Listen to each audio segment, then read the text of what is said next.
ഒരിക്കൽ കൂടി രാഹുൽ വിജയനിലേക്ക് പോവുകയാണ്. രാഹുൽ, ഈ ഹേമ കമ്മിറ്റിക്ക് ശേഷം സിനിമാ മേഖലയിൽ തന്നെ അടക്കം ഈ ലൊക്കേഷനുകളിലെല്ലാം ICCയുടെ എല്ലാം കൃത്യമായ ഇടപെടലുകൾ, അതിന്റെ പ്രവർത്തനം ഉണ്ടാകണം എന്ന് നിഷ്കർഷിച്ചിട്ടുണ്ട്. ആ രീതിയിലുള്ള പ്രവർത്തനങ്ങൾ ഈ സിനിമാ സെറ്റിലും ഉണ്ടായിട്ടുണ്ടല്ലോ.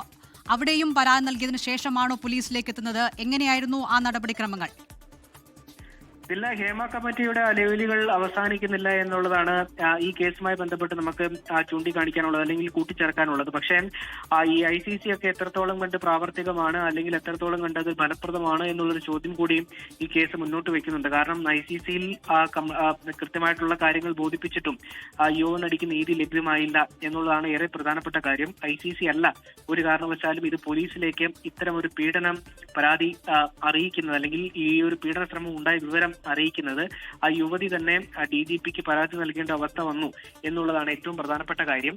ഈ ICC ഒക്കെ എന്തിനു വേണ്ടി ആണ് എന്നുള്ള ചോദ്യം പലപ്പോഴായിട്ട് പല പ്രമുഖർ ചോദിച്ചിട്ടുണ്ട്. അത് കൃത്യമായിട്ടുള്ള നടപടികൾ സ്വീകരിക്കുന്നില്ല എങ്കിൽ അത്തരമൊരു സംവിധാനത്തെ എന്തിന് ഏർപ്പാടാക്കണം എന്നുള്ള ചോദ്യം കൃത്യമായിട്ട് തന്നെ നിലനിൽക്കുന്നതാണ്. അത്തരമൊരു സാഹചര്യത്തിലേക്ക് പോയി കാര്യങ്ങൾ എന്നുള്ളതാണ് മനസ്സിലാക്കാൻ കഴിയുന്നത്. എന്തായാലും പോലീസ് അതിൽ കൃത്യമായിട്ടുള്ള കാര്യക്ഷമമായിട്ടുള്ള ഒരു ഇടപെടൽ നടത്തിയിട്ടുണ്ട്. കൃത്യമായിട്ടുള്ള വകുപ്പുകൾ അതിൽ ചുമത്തിയിട്ടുണ്ട്. ഏതെങ്കിലും തരത്തിൽ നേരത്തെ വിഷ്ണു സൂചിപ്പിച്ച പോലെ ഏതെങ്കിലും തരത്തിലൊരു കാലതാമസം ഉണ്ടായി, നേരത്തെ ഉണ്ടായ കേസുകളുടെ ഒരു പശ്ചാത്തലത്തിൽ ഒരു ചീത്തപ്പേര് പോലീസിന് നേടിയെടുക്കേണ്ട എന്നൊരു കൃത്യമായിട്ടുള്ള ഒരു ധാരണ അവർക്കുണ്ടായിരുന്നു. പോലീസിന് കൃത്യമായിട്ടുള്ള ഒരു ധാരണ ഉണ്ടായിരുന്നു. അതിന്റെ അടിസ്ഥാനത്തിൽ അവർ വേണ്ട വിധത്തിലുള്ള എല്ലാ ക്രമീകരണങ്ങളും പൂർത്തിയാക്കിയതിനു ശേഷം എല്ലാ തരത്തിലുള്ള തെളിവുകളും ശേഖരിച്ചതിന് ശേഷം, പ്രാഥമിക തെളിവുകൾ ശേഖരിച്ചതിന് ശേഷമാണ് ഇത്തരം ഒരു അറസ്റ്റ് നടപടിയിലേക്ക് പോയത് എന്നുള്ളതാണ് മനസ്സിലാക്കാൻ കഴിയുന്നത്. ജനുവരിയിൽ നടന്ന സംഭവമാണ്.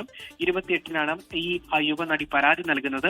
അതിനിടയിലുണ്ടായ കാലതാമസം, അത് സിനിമാ സെറ്റിൽ തന്നെയുള്ള ICCയിൽ പരാതി നൽകി. അതിന് പിന്നാലെ DGPക്ക് പരാതി നൽകി. DGPയിൽ നിന്ന് ഇന്റിമേഷൻ ലഭ്യമായതിനു ശേഷം 28-ന് കൊച്ചി സെൻട്രൽ പോലീസിൽ പരാതി നൽകുകയായിരുന്നു. അവിടെ വെച്ച് ഈ യുവനടിയുടെ മൊഴി രേഖപ്പെടുത്തി. അതിന്റെ അടിസ്ഥാനത്തിൽ ഇന്നലെ കേസെടുത്തു. ഇന്നിപ്പോൾ എന്തായാലും അറസ്റ്റും രേഖപ്പെടുത്തിയിട്ടുണ്ട്. ശരി, അതാണ് അല്പസമയത്തിനകം തന്നെ അദ്ദേഹത്തെ പോലീസ് സ്റ്റേഷൻ പുറത്തേക്ക് എത്തിക്കുമെന്നാണ് മനസ്സിലാക്കുന്നത്. രാഹുൽ വിജയനും വിഷ്ണു സുരേഷുമാണ് വിവരങ്ങൾ നൽകുന്നത്.